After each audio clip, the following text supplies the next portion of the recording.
السلام عليكم ورحمة الله وبركاته. أصحاب دوري إلى جوفتي هذا إدي سلامة يكون يقول عصبنا السبسكرايب كي سارة سودا بدر منتينا الفيديو قام حربا أنا أبو جوابه أصحاب تيك توك يقصوا فيديين محل لها إندونيسيا deegaan ma lagu noqon karaa oo dadka dibadaha kasoo guuray oo kaleeto oo sharciyaha dibadda yacni sharci dibadda haysta inay deegaan ku noqdaan carruurtooda waxbarasho ma ka helayaan nolosha all aan rabaa videoga inaan ugu jawaabo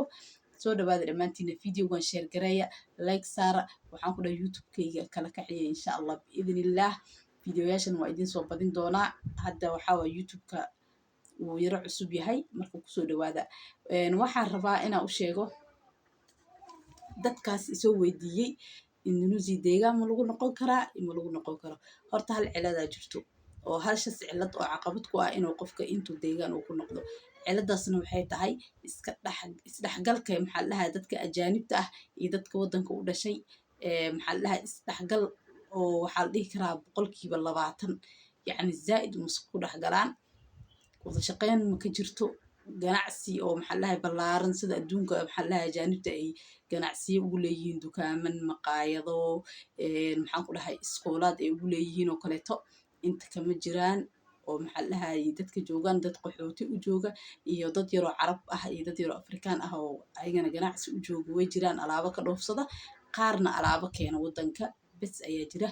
laakiin dad deegaan ah sida adduunka loo degan yahay oo kaleeto indonesia weli kuma arkin dad deegaan ah oo degan midda xigtana maxaa la dhahayay cilada xigta oo isdhexgalkaas yacni caqabadaas horta ugu weyn waddanka hadduu isdhexgal oo zaa'id uu ka jirin yacni qofka ajnabiga ah maxaa la dhahayay inuu dan u imaado dalxiis horta zaa'id dalxiisaa loogu imaadaa dalxiis ama qaxooti ama dadkaas aa idin sheegay oo ganacsadaha ah oo alaab ka dhoofsada yacni saddexdaas option ayaa ka jira bes ah qof oo dibadda kasoo guuray yacni inuu dego yacni heerka waxbarashada luuqadooda waddanka bes ayay ku baxdaa english way ku hadlaan laakiin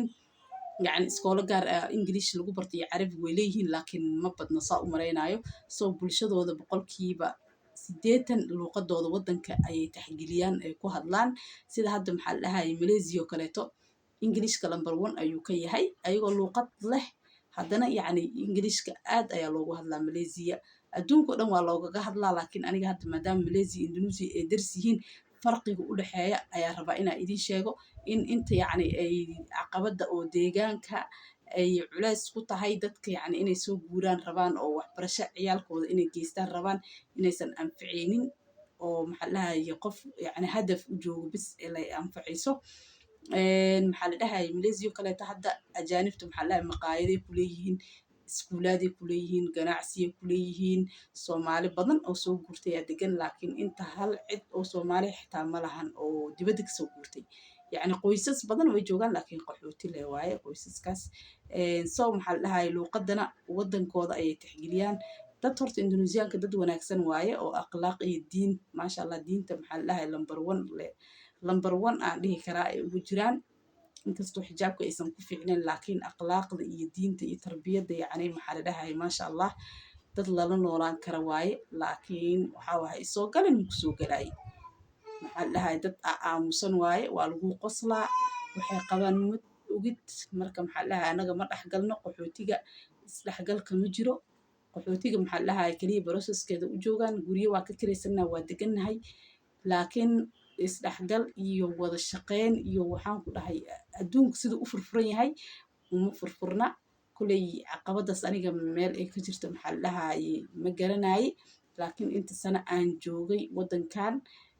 maxaa la dhahaye wax shaqo ah ama wax isdhexgal ah kuma fikirin xitaa inaan sameeyo dadka joogaan dhanna way ka wada saman yihiin bataas qof isdhexgal ama shaqo ama ka raadsada ama waxaas ma jiraan so maxaa la dhahayay qofku way ku adag tahay inuu dibadda kasoo guuro caruurtiisa uu inta soo dejisto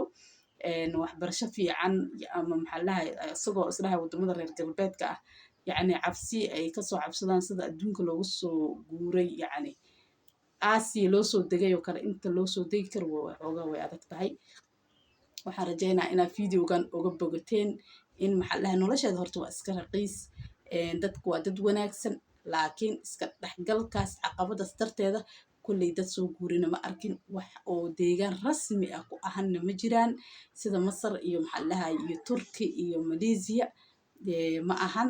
soo maxaa dhahay waxaan rajaynayaa in aad fahamteen videogan ulajeedadiisa aadna ka bogateen qorshihii idinku jiray oo waxaan ku dhahay isbeddel uu ku imaan doono. السلام عليكم ورحمة الله وبركاته إن شاء الله فيديو يالحقة.